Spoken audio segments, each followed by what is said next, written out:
Character आहे. गांधारीचं character जे समजून सांगितलं ते पेंदे साहेब आणि ताईंनी.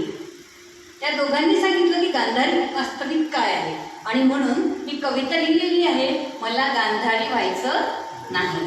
माझ्या कवितेचं नाव आहे मला गांधारी व्हायचं नाही. डोळ्यावर पट्टी बांधून सत्याला अंधारात ढकलायचं नाही.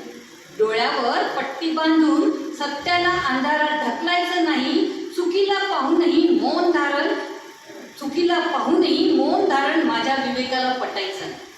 चुकीला पाहूनही मौन धरणं माझ्या विवेकाला पटायचं नाही. 100 कौरव म्हणजे माणसातील 100 विकार.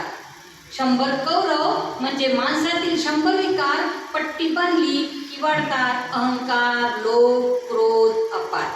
पट्टी बांधली की वाढतात अहंकार, लोभ, क्रोध, अपार. मौनाने पाप वाढतं, इतिहासाने हे दाखवून दिलं. मौनाने पाप वाढतं हे इतिहासाने दाखवून दिलं. अंधनिष्ठेच्या एका क्षणाने संपूर्ण कुरुक्षेत्र जळून गेलं. संपूर्ण कुरुक्षेत्र जळून गेलं. म्हणून ठरवलं आहे डोळे उघडे ठेवून जगायचं. म्हणून ठरवलं आहे डोळे उघडे ठेवून जगायचं. अन्यायासमोर न झुकता सत्यासाठी उभं राहायचं. सत्यासाठी उभं राहायचं, कारण अंधाराशी मैत्री नाही. मला गांधारी व्हायचं नाही. मला गांधारी व्हायचं नाही. धन्यवाद.